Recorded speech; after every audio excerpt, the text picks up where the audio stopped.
how many history books have you written, Doug?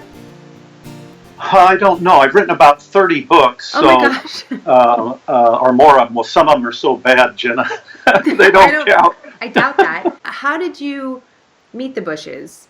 Do you remember the first time that you met Barbara Bush?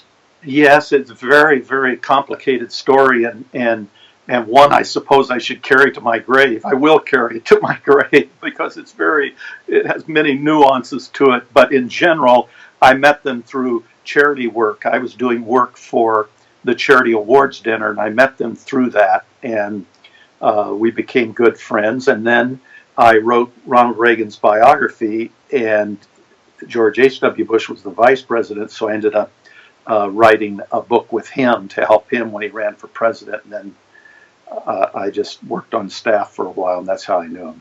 And so you were in the White House when the Bushes were in the White House. Yes, I was in the White House, and in the years leading up to it, which was Wow. fascinating.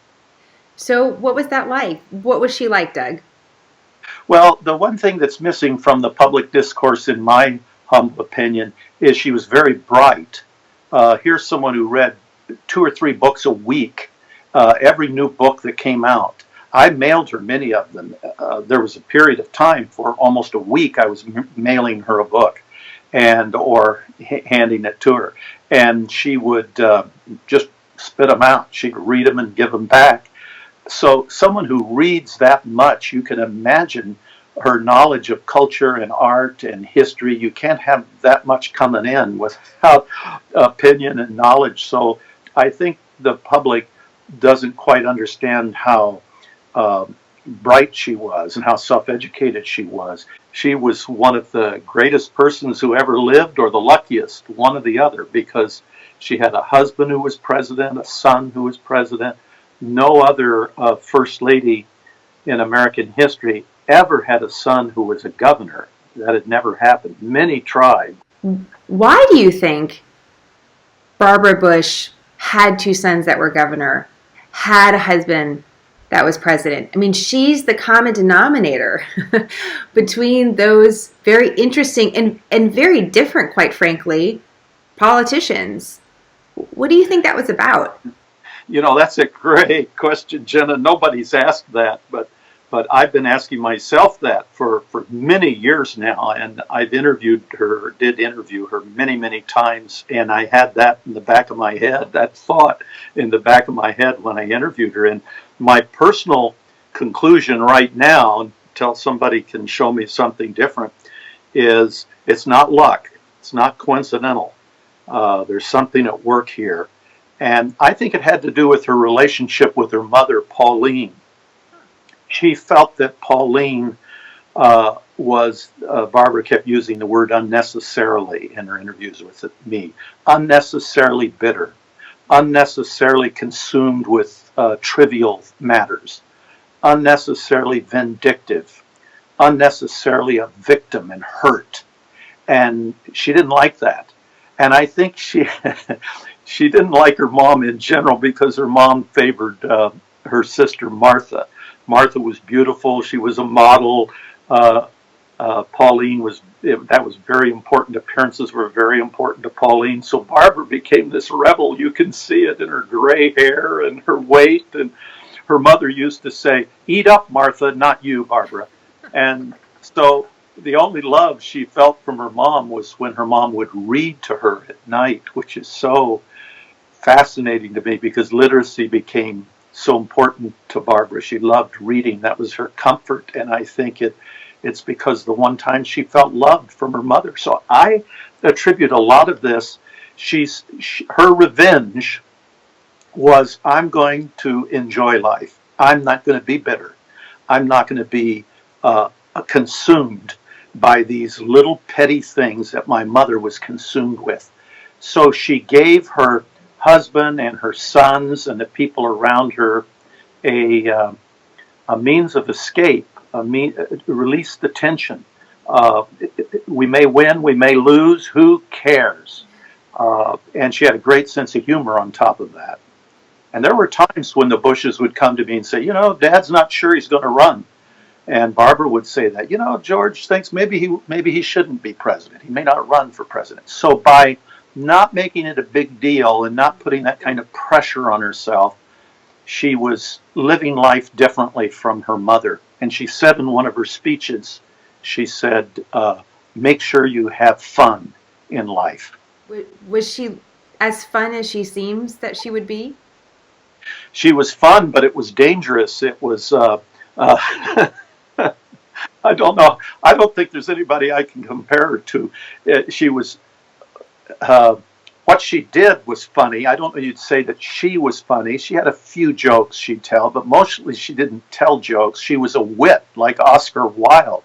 She would say these witty things, and sometimes she'd use sarcasm, and sometimes reverse psychology. And what she'd say, she'd give you a backhanded compliment. You don't know whether to take it as an insult or a compliment, and you realize, well, she was complimenting you. What is your favorite memory of her?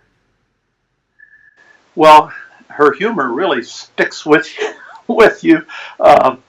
I remember at the charity awards dinner, I sat next to her, and I was very nervous because she could be kind of proper, because we had all these celebrities, and it was the year of the Blue Lagoon with Brooke Shields Oh, and yes. Christopher Atkins. So all the celebrities were donating gifts to be auctioned off, and there were some wonderful gifts. But Christopher Atkins was donating his loincloth that he wore around the island.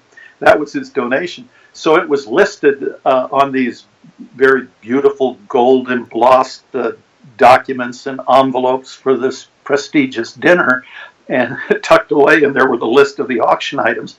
So I was hoping that it was buried deep enough that Barbara wouldn't find it. But when she sat down, I sat right next to her at the head table. She went right for it. She started pulling things out and rifling through the pages. She went right to it.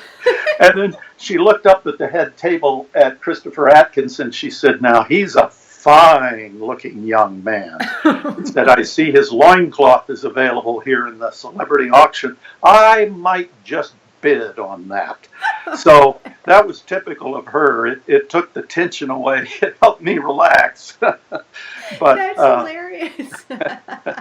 What do you think is the biggest lesson that we all can learn from her, how she behaved, and who she was not only on the public stage, but also in private? lighten up. That would be her advice for any of us. Lighten up about yourself. You're not that important, so just ease up on it. Everybody's going to forget all of this very soon. And lighten up about others, and lighten up about all these things buzzing in your head that you just have to finish immediately, and stop and enjoy life and enjoy yourself and enjoy the people around you. I think that's the message I continually got from her. I love that. That's really cool. And I'm amazed at how much you can accomplish when you do that too. I know that's not her stated purpose, but I think it's part of the secret for the success of all these Bushes. They could relax. And that's so interesting because she even, as I've been reading over the last few days, she did acknowledge that she had a privileged life.